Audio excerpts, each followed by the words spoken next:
This chapter, we start our work with decimals. And the first thing we're going to do is learn how to round them. Actually, uh, with decimals, we kind of expect you to have some knowledge of them, but not a thorough knowledge. And rounding, for some reason, rounding presents so much trouble to students, I cannot figure it out. So what I want to do first is the following. I'm going to start with a decimal. And I'm going to space out the digits so that I can write stuff underneath of them.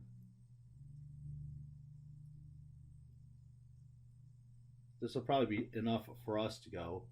And we'll start right here. That 0 before the decimal place is called the units digit. Or some people call it the ones digit. Then after the decimal place, we have tenths. Everything after the decimal place has this little th to minimize its size. So the next spot after tenths is hundredths.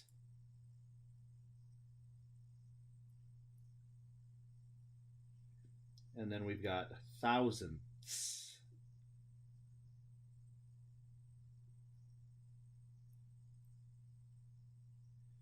And then we got 10,000ths. So you can see they sort of work like the other side.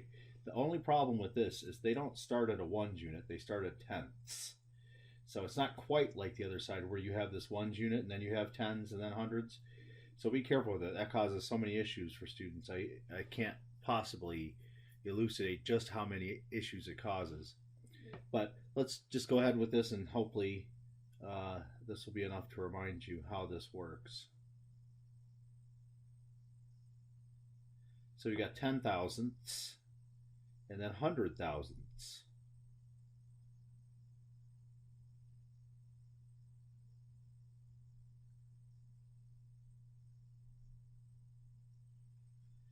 And then we have millionths.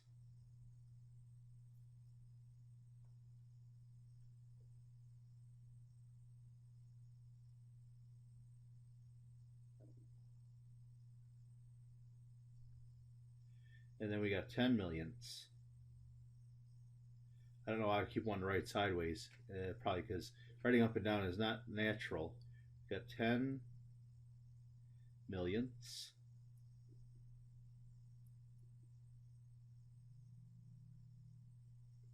And then we got 100 millionths.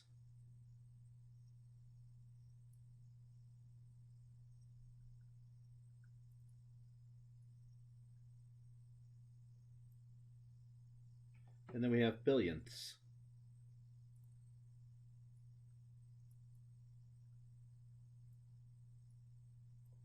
And I can go on and on.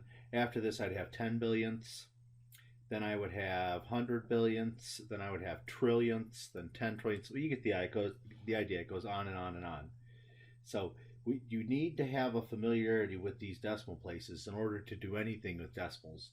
Because for the most part, when dealing with decimals, we have to make sure that we have our digits lined up. I'll show you what I mean as we do examples. So start with the first. We want to round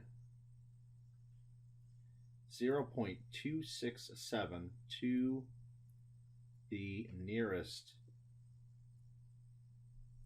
tenth.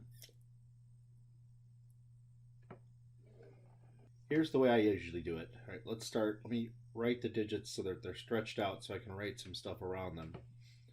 The 10th spot is right there. There's the tenths. And the digit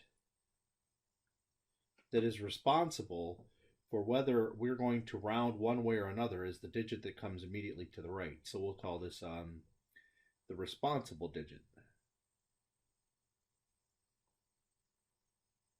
I don't know what the book actually calls it, so I'm making this up.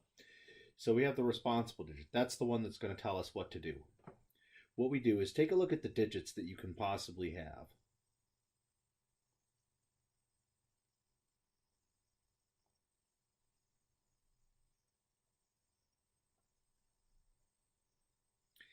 If you look at any number, we can have any one of these numbers as any digit.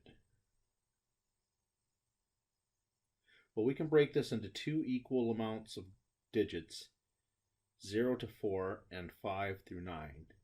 And the 0 to 4, we'll call these round down digits. And the 5 that are on the other side, we'll call them the round up digits.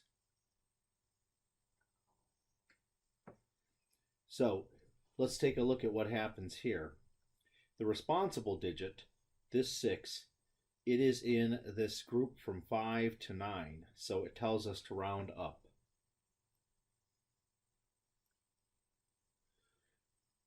What does that mean?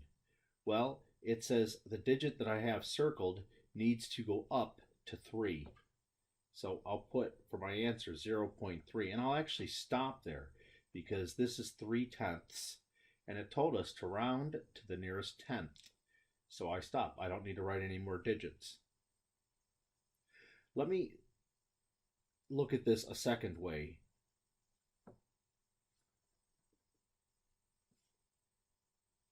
Let's say, since this is between 0 and 1, I started at 0 and I wrote and went by 1/10.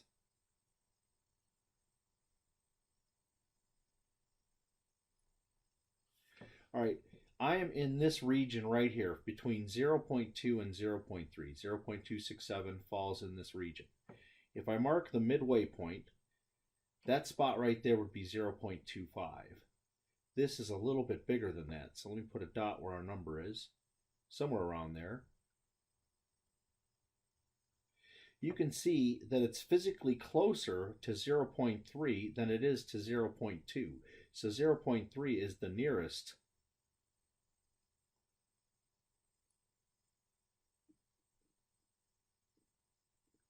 tenth.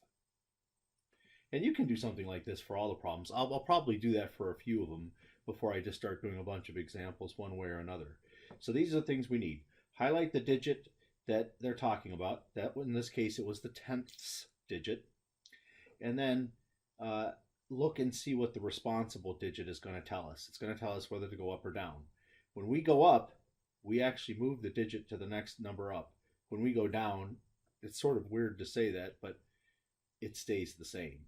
So this should be round stays the same, I guess, but I'm not going to change the convention just for the notes. So hopefully you can roll with that. So let's move on. I'm going to take the same example, 0.267. This time I'm going to round it to the nearest hundredth.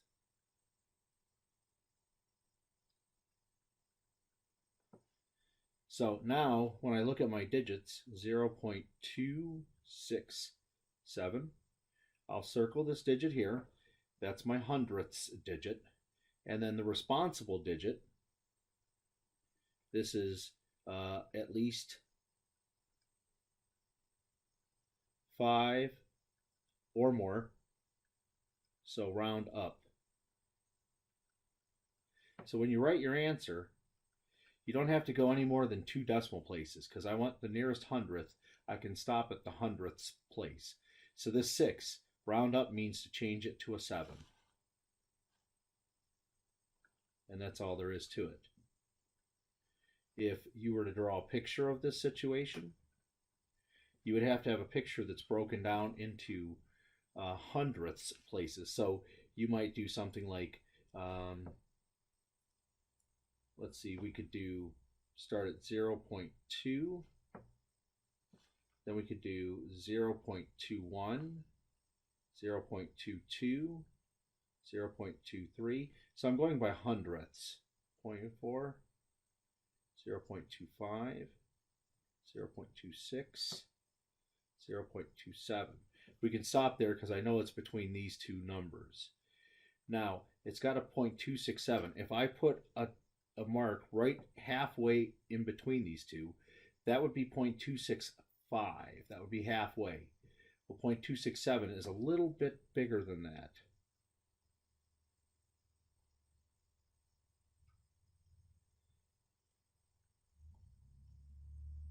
So literally speaking, 0.27 is the closest, or is the nearest hundredth.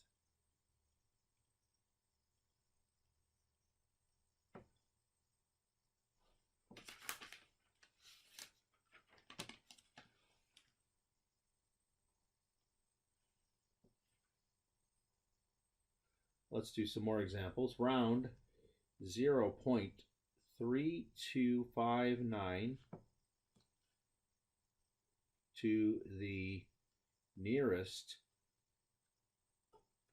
I'll put 3 dots since I'm going to use several parts here. Part A to the nearest tenth. Part B, hundredth. And part C, thousandth.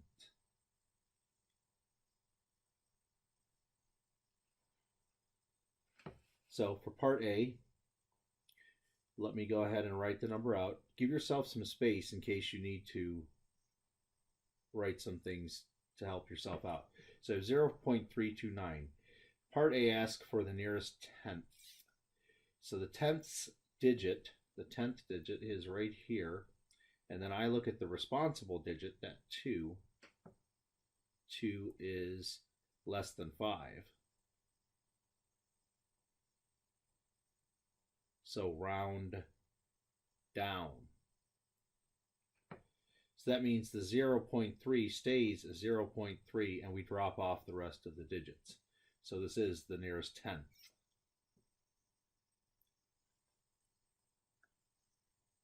.3259. Now I'm thinking about the nearest hundredth. So I'll circle the 2. The responsible digit, 5 or more. It is 5 or more, so round up.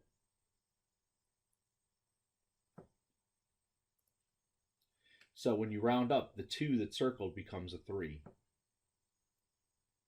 And you can stop there because I only need to go to the hundredths place. And lastly, we're going to do the thousandths.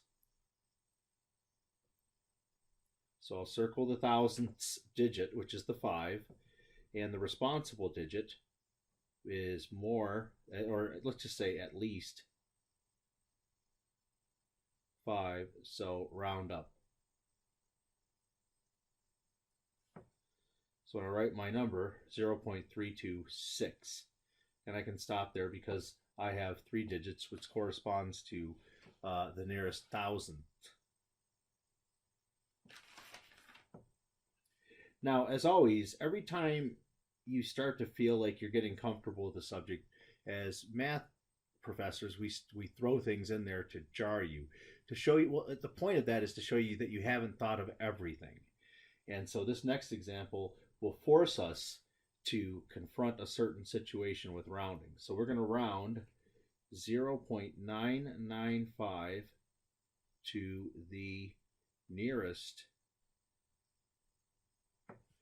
A, tenth, B, hundredth. So we'll start with A. And like I normally do, I will circle the digit that we're asked to find to the nearest tenth. So this is this first 9. I'm going to circle it. Now, we have the responsible digit is at least 5. So round up. Well, unfortunately, we have no way to do that, because if you put that in there, it would look like a completely different number.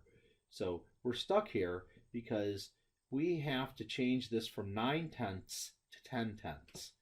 Well, 10 tenths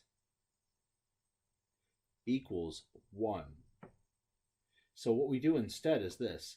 It would want to be 10 if we could do it, but instead 10 tenths is 1. So we round this up to a 0, and I don't need these digits because I was going to the nearest 10. Part B,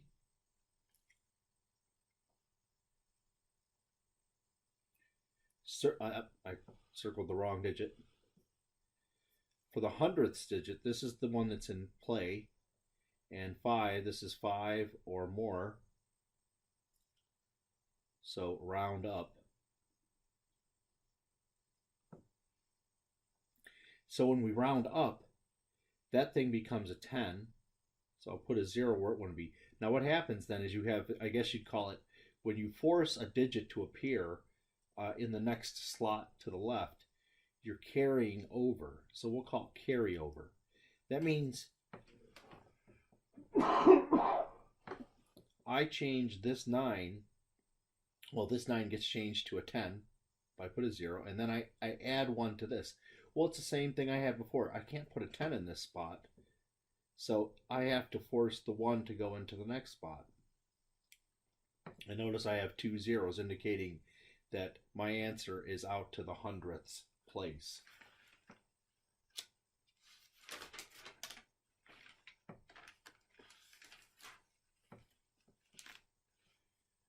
Now rounding, it'll take a lot of practice. When I do it in class with my students and see what they write, it seems okay. But then when I see their test results, I can't believe what I'm watching. So try to be much, I think it has to do with being careful. And I think that's what you need to do when you're doing these things, is be very careful and systematic about what you're doing. A second topic in this section is the idea of ordering decimals. So we'll start with a question.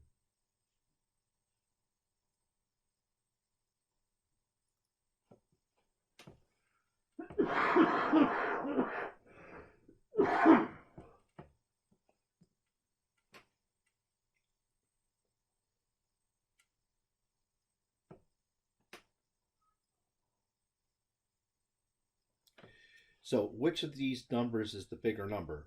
What we can do, what I typically do, is I stack them on top of each other, making sure to line up the digits exactly. Now, initially it may look like you're comparing, I mean, you see 4, 9, and 4, 9 is the first, so you start to look for the digits that are different. I see a 3 versus a 28. Well, 28 is bigger than 3. However, the 3 is in the same digit slot as the 2 is. What we're allowed to do with decimals is we can always add a 0 to the end of them without changing their value. Now what you're comparing is 30 versus 28.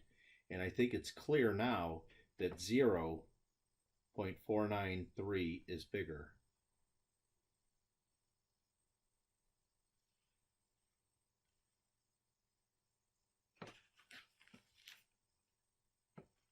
Here's a type of problem I see all the time on finals and whatnot. It goes something like this. Place a less than sign, a greater than sign, or an equal sign between the numbers.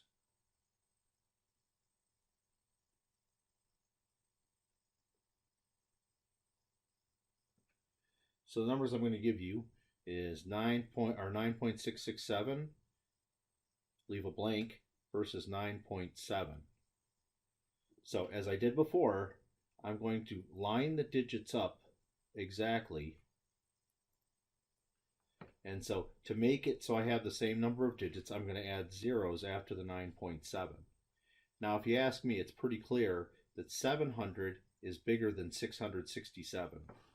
So we put a less than sign in there because 9.7 is the bigger number.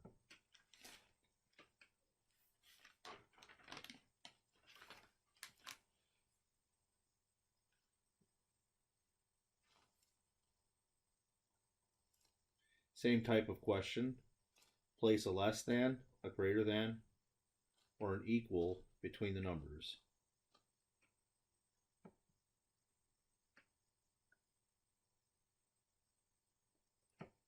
So what do we have? We have 312.5 versus 312.499.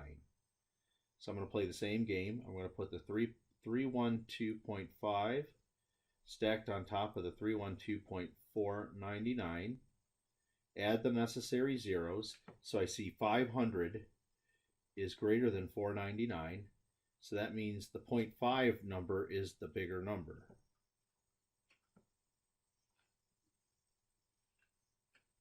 Another type of problem that I've seen that's very popular on finals goes like this. Arrange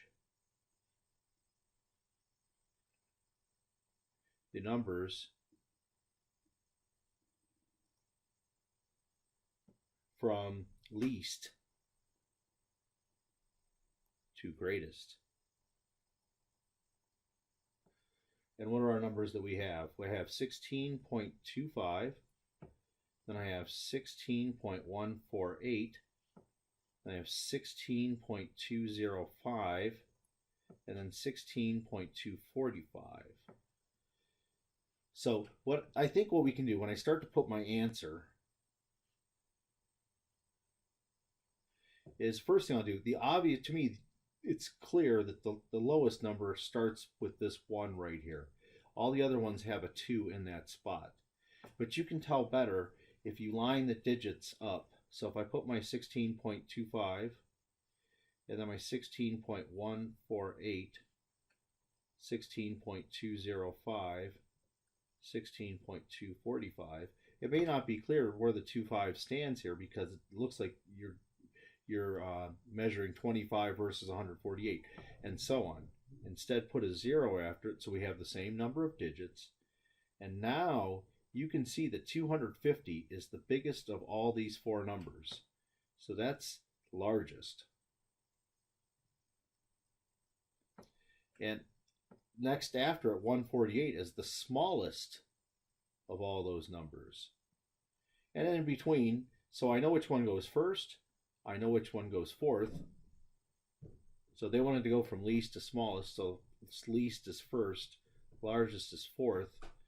And then I know which one comes next because 205 is less than 245. So this one will come second, and then the next one come third. So when I write out my answer, that actually is not where the answer is going. When I write out my answer, I'm going to put the 16.148 first. And who's next? The 16.205. Then the 16.245. And then finally the 16.25.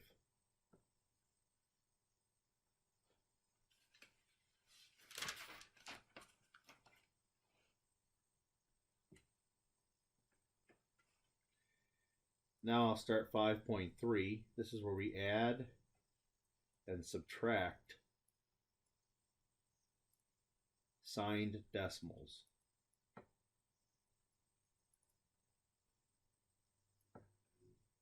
And for this, I guess I'm trying to remember, or try to help you remember a couple things about adding decimals. So if you have decimals lined up like this, say I have 2.134 and I want to add to it 5.3. Notice that I've lined up the digits. Just to make it more compatible, I'm going to put zeros after the 3 so that I have enough digits to work with. Then when you add them up, you work just like you normally do, column by column. 4 goes there, 3 goes there, then 1 plus 3 is 4, and 2 plus 5 is 7.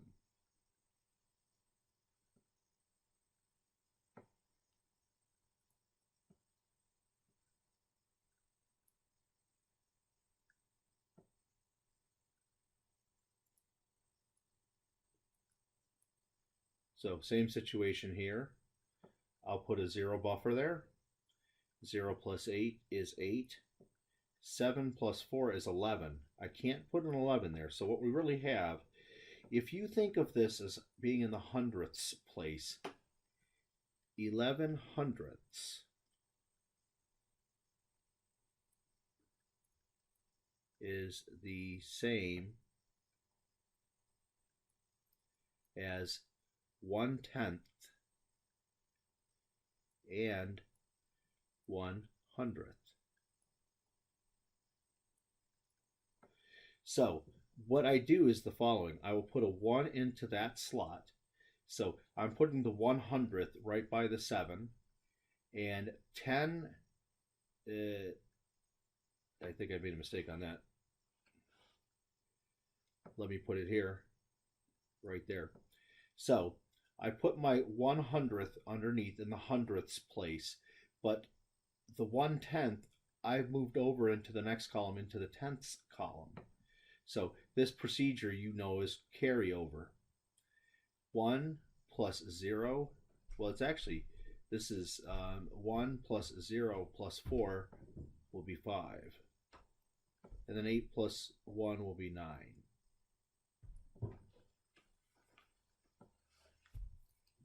So whenever the digits add up to 10 or more, you're going to have some sort of a carryover.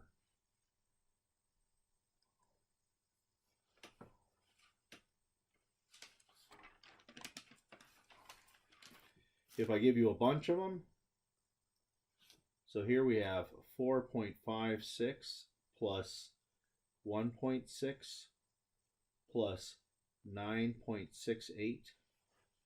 And you have to do this by hand. I would stack them. And so that would look like 4.56, 1.6, and that'll be 60 to match up the digits. 9.68. Starting with column 3, 6 plus 0 plus 8 is 14. So I'll put a 4 down here and a 1 up there. 1 plus 5 is 6. Plus 6 is 12. Plus 6 more is 18. Put a 1 up there. 1 plus 4 is 5. 6, 15.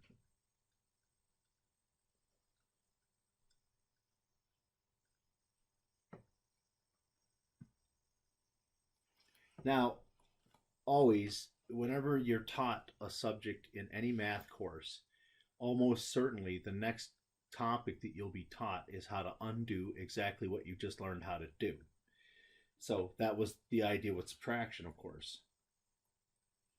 Here, what if I do 87.27, but I subtract 5.75? Well, here, when you try to do digit by digit, you'll get 7 minus 3, which is 4. Here, if you do 2 minus 7, you get negative 5 in that spot. We never write digits as a negative 5. So how do you work something like this? Well, the real thing you need to do is called borrowing. So what I'm going to do is rewrite this for a second. This is 87 and 27 hundredths. But what I'm going to do then, I'm going to break this 87 up into 86 plus 1 plus 27 hundredths.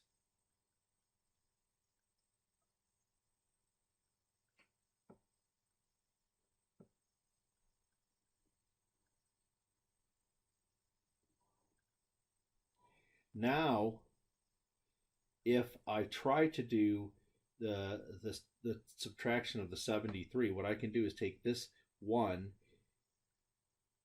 equals 100 hundredths. And I should probably take this out because I'm talking about 27 hundredths.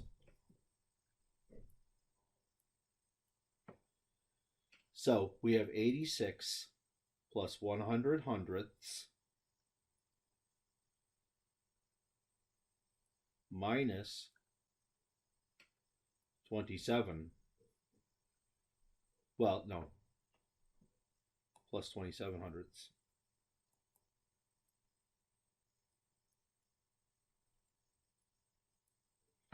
Minus 5 plus 73 hundredths.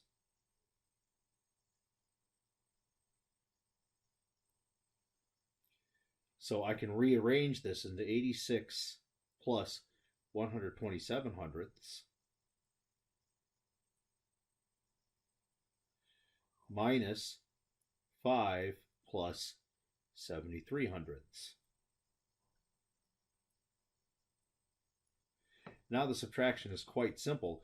127 minus 73 is 54. And 86 minus 5 is 81.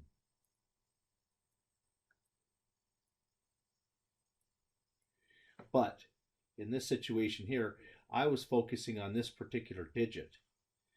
So here, we're trying to do 2/10 minus 7/10.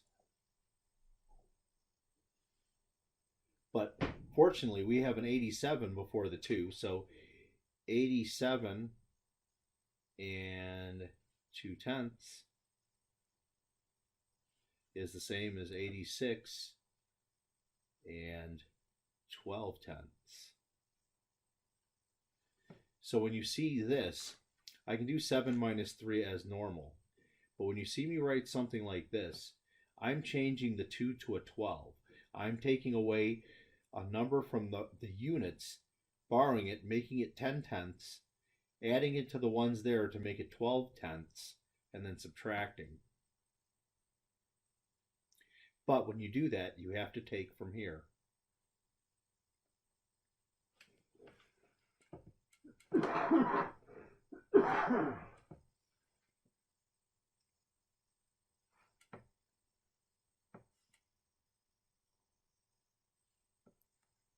As another example, 79.12 minus 5.2. So I'll do like I did before, 79.12 minus 5.2. I'll put a 0. Now what do? I can do 2 minus 0 is okay. Put a 2. But once again, 1 minus 2 I cannot do. So I will take from the 1s and make it an 8 and change that to an 11. So now I can do 11 minus 2 is equal to 9. And then here 8 minus 5 is 3. And then 7 minus nothing is just 7. The worst situation is when you might have multiple borrowings, say like this example here. What if I'm going to do 1.013 minus, say, 0.999?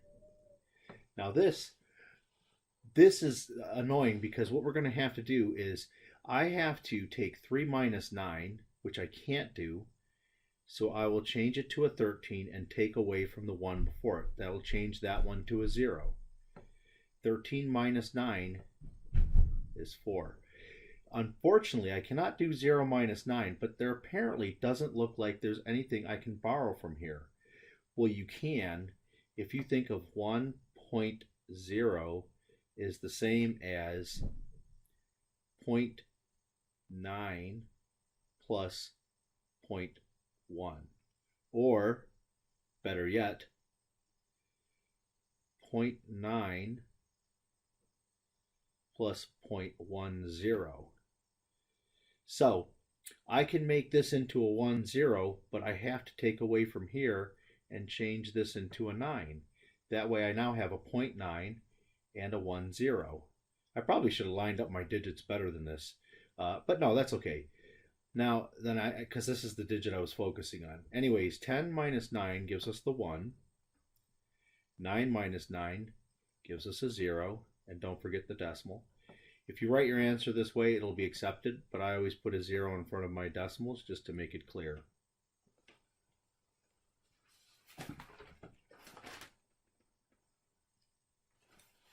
And then we move on to your usual arithmetic, where we add positive, negatives, and things of that nature, just to make sure that you still have that down. So when you add these two numbers, they both have the same sign, so that when you add them, you know that the answer is going to be negative. So you might as well put a negative right off the bat. Since they have the same sign, then the way you add them is you just add them together, and it becomes this more negative number. So I'll do like I normally do. And then luckily I have the negative waiting there for me. So my advice to you is to make sure you get positive or negative first, and then do whatever you need to do to get the answer. So as another example, we have negative 3.5 plus 17.3. They have opposite signs.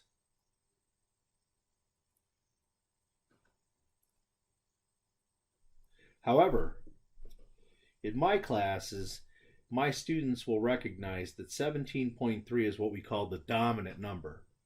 It's more positive than this one is negative. So I know my answer is going to be a positive answer. For other courses, your teacher might have you do this.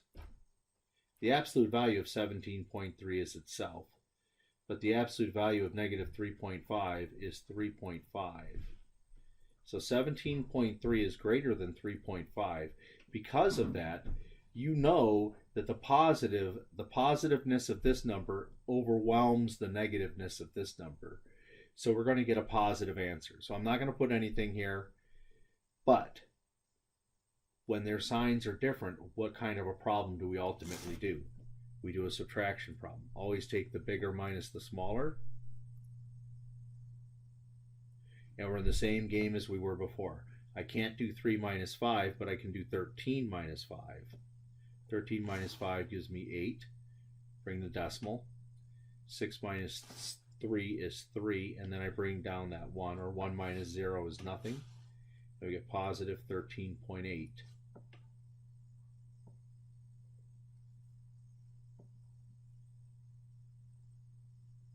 My next example, we have a negative 11.6 plus 8 plus 8.3.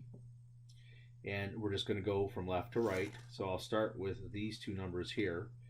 And once again, you should be able to recognize that this negative number overwhelms the positive number. This negative number is what I would call the dominant number. It's more negative than the 8 is positive. So for that part, you're going to get a negative. And since they have opposite signs, always take the bigger minus the smaller. Since it's an 8, I need to put an 8.0 so the digits line up. 6 minus 0 will be 6. 1 minus 8 I cannot do. This is sort of interesting. Should I slash and borrow? I mean, you can do 11 minus 8 in your head. It's just 3. Don't forget the decimal. So that gives me a 3.6. And then now I can see that the positive number is the one that will win this little battle here. So I know my answer will be positive. But I still need to do a subtraction problem because they have opposite signs. And as before, I'll change this to a 13 and the 8 will change to a 7. 13 minus 6 is 7. 7 minus 3 is 4.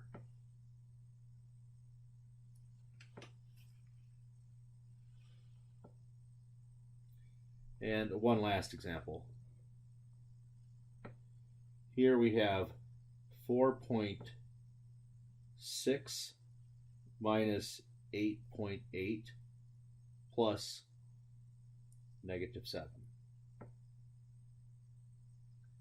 And so I don't know what your instructor's done, but what I've always taught my students to do is to write this more in an appropriate fashion so it takes advantage of the rules we've developed for adding and subtracting numbers in general. I'll start with these two. You should be able to see that the negative 8.8 is more negative than the 4.6 is positive. So for these two, the answer will be negative. Since they have opposite signs, I'll take 8.8 minus 4.6, and I'll get 4.2. So that part's negative 4.2. And then now, these two things add up because they have the same sign. You're going to add them together and get an even more negative number. So add the 4.2 plus the 7.